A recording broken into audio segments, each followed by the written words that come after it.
Hello viewers, আসসালামু আলাইকুম। Welcome back to my channel Arishan lifestyle. তো কেমন আছেন সবাই? আশা করি ভালো আছেন। তো চলেন আজকের ব্লগটি এখান থেকে শুরু করা যাক। তো এই তো বিকেলবেলা আনা হয়েছে পুরি নাস্তা করার জন্য, মানে সন্ধ্যার নাস্তাটা করার জন্য। তো এই তো আমার হাজব্যান্ড এক এক করে পুরিগুলো প্লেটে নামিয়ে নিচ্ছে আর শসাটাও প্লেটে ঢেলে নিয়েছে। তো এখন সবাই মিলে সন্ধ্যার নাস্তাটা করে নেব।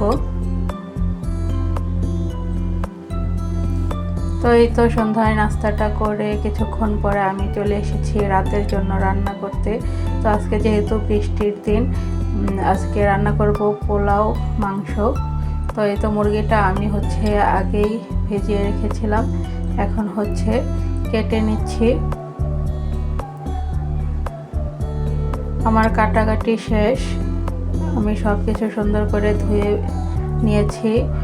তো আজকে রান্না করব আলু দিয়ে মুরগির মাংস, আর কাঁকরোল ভাজি করব, আর পোলাও রান্না করব।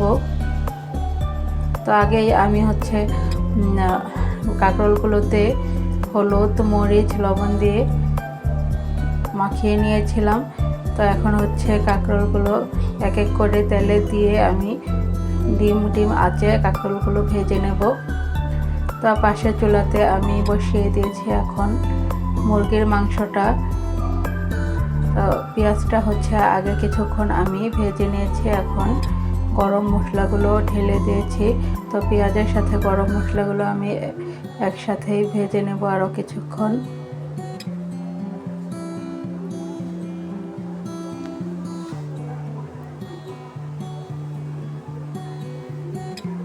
এখানে কাঁকরোলগুলোর এক পিঠ হয়ে গেছে, তো আমি অপর পিঠটা উল্টে দিচ্ছিলাম।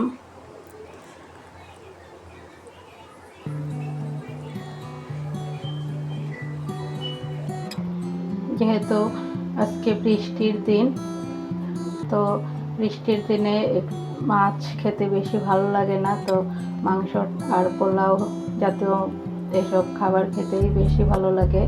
তো আমার বাচ্চারাও বলছিল আম্মু আজকে পোলাও মাংস রান্না করে দাও। তো এই তো বাচ্চাদের আবদারে আমি আজকে পোলাও মাংসটা রান্না করছি। তো এই তো আমি হলুদ মরিচ আদা রসুন বাটা আর গরম মশলা আর লবণ দিয়ে এখন মাংসের মশলাটা আমি ভেজে নিয়ে তারপর পানি দিয়ে সুন্দর করে কষিয়ে নিয়েছি। এই তো এখন মশলাগুলো ভেজে নেওয়া আমার কষিয়ে নেওয়া আমার শেষ। এখন মুরগির মাংসটা আমি মশলার সাথে সুন্দর করে মিক্সড করে নেব।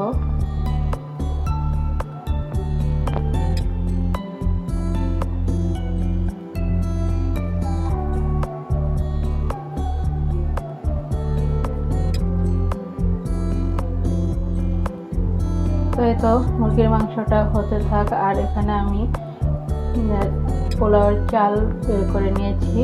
এখন আমি পোলাওয়ের চালটা সুন্দর করে ধুয়ে এই তো পোলাওটাও রান্না বসিয়ে দিয়েছি। তো প্রথমে আমি পেঁয়াজ গরম মশলাগুলো একটু হালকা ভেজে নিয়েছি। এখন সাথে আদা দিয়ে দিয়েছি। এখন আদাটাও আদা সহ পেঁয়াজ আর গরম মশলাগুলো আমি সুন্দর করে ভেজে নিয়েছি। এখন পোলাওয়ের চালটাও আমি পাতিলে দিয়ে আরও কিছুক্ষণ ভেজে নেব।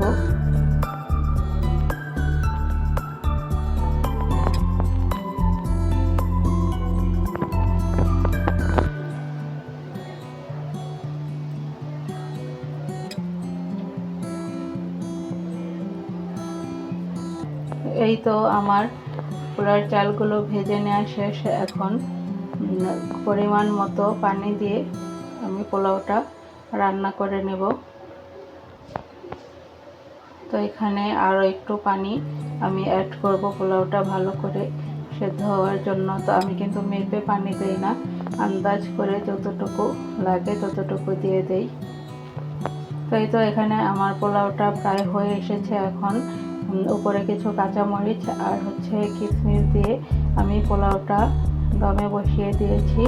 আর এখানে মুরগির মাংসটাও প্রায় কষানো শেষ।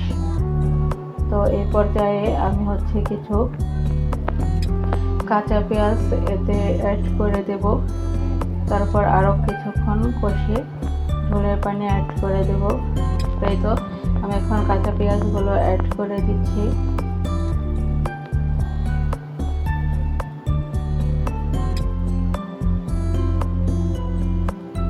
তো এই তো এখন মাংসের সাথে কাঁচা পেঁয়াজটা সুন্দর করে মিক্সড করে আমি আরও কিছুক্ষণ হচ্ছে মাংসটা কষিয়ে নেব। আমার কষিয়ে নেওয়া শেষ মাংসটা। এখন হচ্ছে ঝোলের পানি দিয়ে দিলাম।